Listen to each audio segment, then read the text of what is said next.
డబ్బు, అనారోగ్యం, ఉద్యోగం, వ్యాపారం, అప్పులతో బాధపడుతున్నారా? మీకోసమే లాంచ్ యువర్ ఫ్యూచర్ ప్రోగ్రామ్. ప్రేక్షకులకి మీ రామచంద్రమూర్తి నమస్కారాలు. ఇవాళ ఈ వీడియోలో మనం ఒక ఫైనాన్షియల్ కంపెనీ గురించి తెలుసుకుందాం.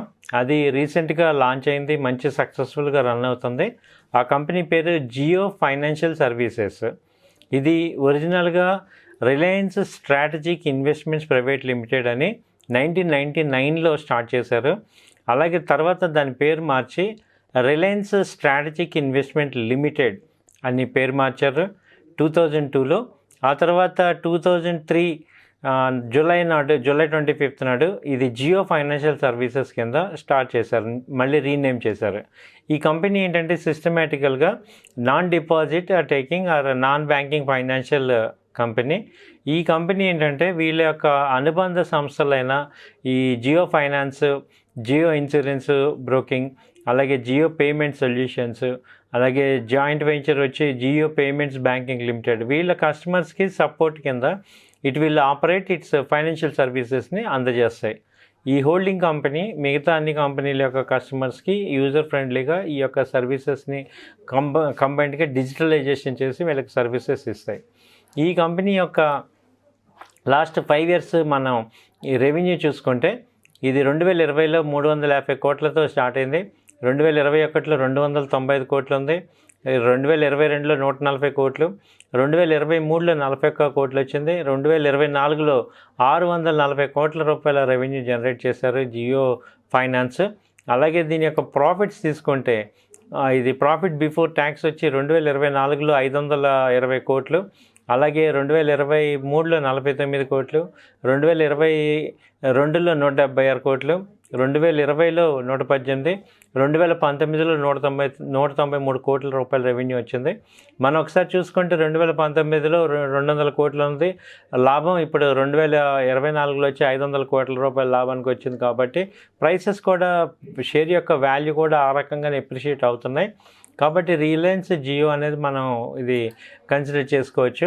ఒకసారి మనం దీని మార్కెట్ క్యాపిటలైజేషన్ ఇవన్నీ కూడా చూద్దాం. ఈ రిలయన్స్ జియో ఈ మధ్య లాంచ్ అయింది, మనందరికీ తెలిసిందే. రిలయన్స్ వాళ్ళ ద్వారా వచ్చిన కంపెనీస్ ఇవి. అలాగే ఈ కంపెనీస్లో ఎక్స్పెన్సెస్ కూడా చూసుకుంటే టోటల్ ఎక్స్పెన్సెస్ 117 కోట్లు ఈ ఇయర్ ఉంటే, లాస్ట్ ఇయర్ వచ్చి 190 కోట్లు, అలాగే 150 కోట్లు. అలా ఎక్స్పెన్సెస్ కూడా కన్సిస్టెంట్గా స్టేబుల్గా మెయింటైన్ అవుతుంది. దానివల్ల ఏమవుతుందంటే మనకి ఈ యొక్క ప్రాఫిట్స్ ఫ్లక్చుయేషన్ లేకుండా ఇంప్రూవ్మెంట్ వస్తున్నాయి. అలాగే దీని యొక్క ఫేస్ వాల్యూ వచ్చి 10 రూపాయలు ఉంది. దీని యొక్క మార్కెట్ క్యాపిటలైజేషన్ 2,39,000 కోట్లు ఉంది. అలాగే దీని యొక్క ఆల్ టైమ్ హై వచ్చి 394 ఉంది. అలాగే దీని ఆల్ టైమ్ లో కూడా 200 రూపాయల దగ్గర లో వచ్చింది. అలాగే దీని యొక్క పిఈ వచ్చి 600 పిఈ వచ్చింది. సో ఇలా ఇది మంచి గ్రోత్ సెక్టర్ కింద ఈ ఇండస్ట్రీలో కనపడుతుంది. ఇది మనం టెక్నికల్గా కూడా ప్రైస్ ఫ్యాక్షన్లో కూడా ప్రైస్ ఫ్లక్చుయేషన్స్ కూడా చూసుకుంటే ఇది స్టార్టింగ్ 2023లో 211 రూపాయల దగ్గర ట్రేడ్ అయింది. ఆ తర్వాత 2024 జనవరిలో 230 రూపాయలు ఉంది. 2024 మళ్ళీ ఏప్రిల్లోనే, మార్చిలోనే 270 కోట్లుగా 270కి వెళ్ళింది. ఆ తర్వాత 2024 మార్చి 15 నాడు 369 దాకా కూడా వెళ్ళింది. అక్కడ స్టెబిలైజ్ అయింది. ఆ తర్వాత లో లెవెల్ 19/4/2024 నాడు 353 దగ్గరకు వచ్చి ఆగింది. అక్కడి నుంచి కన్సిస్టెంట్ పర్ఫార్మెన్స్ చూపిస్తుంది. అంటే ఇది లో లెవెల్స్ తీసుకుంటే 300 దగ్గర నుంచి ఇప్పుడు ప్రజెంట్ కరెంట్ రేట్ వచ్చి 370 దగ్గర ఉంది.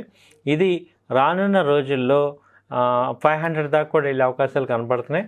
అలాగే ఎనీ డౌన్ ఒక 300-280 మధ్యలో మళ్ళీ రీఇన్వెస్ట్మెంట్ చేసుకుంటే మంచి ప్రాఫిట్స్ వచ్చే అవకాశాలు కనపడుతున్నాయి. సో ప్రజెంట్ రేటు 370 అలా ఉంది. ఆ రేంజ్లో మీరు యాడ్ చేసుకోవచ్చు. ఆ తర్వాత 300 దగ్గర నుంచి 280 మధ్యలో మళ్ళీ రీఇన్వెస్ట్మెంట్ చేసుకోండి. టార్గెట్స్ తీసుకుంటే 500. ఇది ఒక 6 months నుంచి 1 yearలో వచ్చే అవకాశాలు కనపడుతున్నాయి టైం పీరియడ్. అలాగే డివిడెండ్ పేయింగ్ కూడా దీనిలో ఉంది. కాబట్టి ఇది జియో ఫైనాన్షియల్ ఫీచర్లో మంచి ప్రాఫిట్స్ వచ్చే అవకాశాలు కనపడుతున్నాయి. ఇది మీకు మళ్ళీ చెప్తున్నాం, ఇది కేవలం మా వ్యక్తిగత అభిప్రాయం మాత్రమే.